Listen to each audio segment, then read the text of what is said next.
Hello friends, 21 days manifestation practice day 16. ഇന്നത്തെ practice എന്ന് പറയുന്നത് അഡ്വാൻസ്ഡായി ഗ്രാറ്റിറ്റ്യൂഡ് പറയുക എന്നതാണ്. എന്താണ് ഈ അഡ്വാൻസ് ഗ്രാറ്റിറ്റ്യൂഡ്?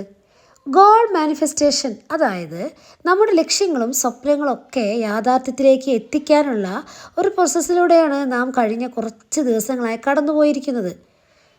അപ്പോൾ ഈ പ്രോസസ്സിലായിരിക്കുമ്പോൾ ഒരുപക്ഷെ ഗോൾ മാനിഫെസ്റ്റേഷൻ്റെ സൂചനകളും ലക്ഷണങ്ങളും സാഹചര്യങ്ങളും ഒക്കെ നമുക്ക് മുന്നിൽ പ്രത്യക്ഷപ്പെട്ടേക്കാം. ഇതിനെയെല്ലാം നമ്മുടെ ജീവിതത്തിലേക്ക് അനുവദിക്കുന്ന, ഇന്നു മുതൽ ആ ഫീലിങ്സിലേക്ക് മാറുന്ന വളരെ പ്രധാനപ്പെട്ട ഒരു പ്രാക്ടീസാണ് നാം പഠിക്കാൻ പോകുന്നത്. നമ്മുടെ ലക്ഷ്യവും ആഗ്രഹവും സ്വപ്നവും ഒക്കെ ഇപ്പോൾ ഇൻവിസിബിളായിട്ടാണ് ഇരിക്കുന്നത്. അതായത് ഇപ്പോൾ പ്രത്യക്ഷത്തിൽ കാണാൻ കഴിയാത്ത ഒരു കാര്യത്തെയാണ് നാം നമ്മുടെ ഗോളായി സെറ്റ് ചെയ്തിരിക്കുന്നത്. ഈ ലക്ഷ്യങ്ങൾ ജീവിതത്തിൽ സംഭവിക്കണമെങ്കിൽ നമ്മുടെ വൈകാരിക മനസ്സിൽ നമ്മുടെ സ്വപ്നങ്ങളും ലക്ഷ്യങ്ങളും ഉണ്ടായിരിക്കണം.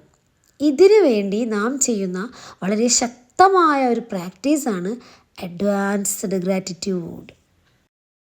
ഇതെങ്ങനെയാണ് പ്രാക്ടീസ് ചെയ്യേണ്ടത് എന്ന് നോക്കിയാലോ. നമുക്ക് ഏറ്റവും പ്രധാനപ്പെട്ട 10 ഗോളുകൾ എടുക്കുക.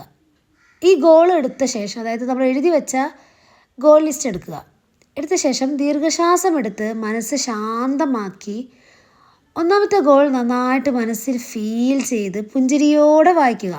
എന്നിട്ട് നമ്മളോട് തന്നെ ചോദിക്കുക, ഈ ഗോൾ നേടിക്കഴിഞ്ഞാൽ എന്തൊക്കെ വ്യത്യാസങ്ങളായിരിക്കും, അല്ലെങ്കിൽ എന്തെല്ലാം കാര്യങ്ങളായിരിക്കും നിങ്ങളിതിനു വേണ്ടി ചെയ്തിട്ടുള്ളത്, പ്രയത്നിച്ചിട്ടുള്ളത്, സഹായിച്ചിട്ടുള്ളത്. ഇത് സാധ്യമാകുന്നതിന് വേണ്ടി നിരവധി പേർ അറിഞ്ഞോ അറിയാതെയോ നമുക്ക് വേണ്ടി ജോലി ചെയ്തിട്ടുണ്ടാകാം. ഒരുപാട് പ്രോസസ്സിലൂടെ കടന്നു പോയിട്ടുണ്ടാകും. ഉദാഹരണത്തിന്, നല്ലൊരു വീട് സ്വന്തമാക്കുക എന്നാണ് നിങ്ങളുടെ ലക്ഷ്യമെന്ന് വിചാരിക്കുക. ഈ സ്വപ്നം സംഭവിക്കണമെങ്കിൽ എത്രയോ പേർ ഇതിനു വേണ്ടി ജോലി ചെയ്യുന്നുണ്ടാവും. പ്ലാൻ വരച്ച എഞ്ചിനീയർമാർ മുതൽ സാധനങ്ങൾ എത്തിച്ച ഡ്രൈവർമാർ, വിവിധ ജോലികളെടുത്ത പണിക്കാർ, നിങ്ങളുടെ സ്വപ്നം സംഭവിക്കാൻ, അതായത് സാക്ഷാത്കരിക്കാൻ വേണ്ടി പണം തന്ന് സഹായിച്ചിട്ടുള്ളവർ, എല്ലാവർക്കും നിങ്ങളുടെ ഹൃദയത്തിൽ നിന്ന് കണ്ണടച്ച് പുഞ്ചിരിയോടുകൂടി നെഞ്ചിൽ കൈവച്ച് മുൻകൂട്ടി നന്ദി പറയുക. അതായത് നമുക്ക് വേണ്ട ആ ലക്ഷ്യത്തെ, അതിന് നമ്മൾ ഹെൽപ്പ് ചെയ്യുന്ന ആളുകളുണ്ട്. ഇപ്പോൾ ഒരു ജോലി കിട്ടാനാണ് നിങ്ങൾ എഴുതി വെച്ചിട്ടുണ്ടെന്നുണ്ടെങ്കിൽ ആ ജോലിയിലേക്ക് നമ്മെ എത്തിക്കുന്ന ആളുകൾ, ഇൻ്റർവ്യൂ ചെയ്യുന്ന ആളുകളുണ്ടാവും. ചിലപ്പോൾ ആ ജോലി കിട്ടിക്കഴിഞ്ഞാൽ നമുക്കുണ്ടാകുന്ന നേട്ടങ്ങൾ അപ്പോൾ ആരാണ് നമുക്ക് ശമ്പളം തരുന്നത്? ആ കമ്പനിക്ക്. അതിലൊരുപാട് പേര് വർക്ക് ചെയ്യുന്നുണ്ട് അല്ലേ? അപ്പോൾ അങ്ങനെ മുൻകൂട്ടി നിങ്ങൾ നന്ദി പറയുക. അതുപോലെ വിവാഹം നടക്കുകയാണ് നിങ്ങളുടെ സ്വപ്നമെങ്കിലോ, അതിനുവേണ്ടി പ്രയത്നിക്കുന്ന വിവിധ മേഖലകളിലുള്ള വ്യക്തികൾക്ക് മുൻകൂട്ടി നന്ദി പറയുക. അതുപോലെ ഇപ്പോൾ ഞാൻ നേരത്തെ പറഞ്ഞതുപോലെ ജോലിയാണ് ആഗ്രഹിക്കുന്നതെങ്കിൽ ഇൻ്റർവ്യൂ ബോർഡിലെ ആളുകൾക്ക് മുൻകൂട്ടി നന്ദി പറയുക. മേലധികാരികൾക്ക്, ശമ്പളം തരുന്നവർക്ക്, സഹപ്രവർത്തകർക്ക്, ഇങ്ങനെയൊക്കെ നിങ്ങൾക്ക് മുൻകൂട്ടി നന്ദി പറയാം. ജോലിയിൽ ട്രാൻസ്ഫറാണ് ആഗ്രഹിക്കുന്നതെങ്കിൽ അതിന് നിങ്ങളെ സഹായിച്ച ബോസിന് ആത്മാർത്ഥമായി അഡ്വാൻസ് ആയിട്ട് നന്ദി പറയുക. ഏത് ലക്ഷ്യമായാലും അത് നടക്കുവാനായി മനസ്സിൽ കണ്ട് അതിലുൾപ്പെട്ട എല്ലാവർക്കും മുൻകൂട്ടി നന്ദി പറയുകയാണ് അഡ്വാൻസ് ഗ്രാറ്റിറ്റ്യൂഡ് മെത്തേഡിലൂടെ നാം ചെയ്യുന്നത്.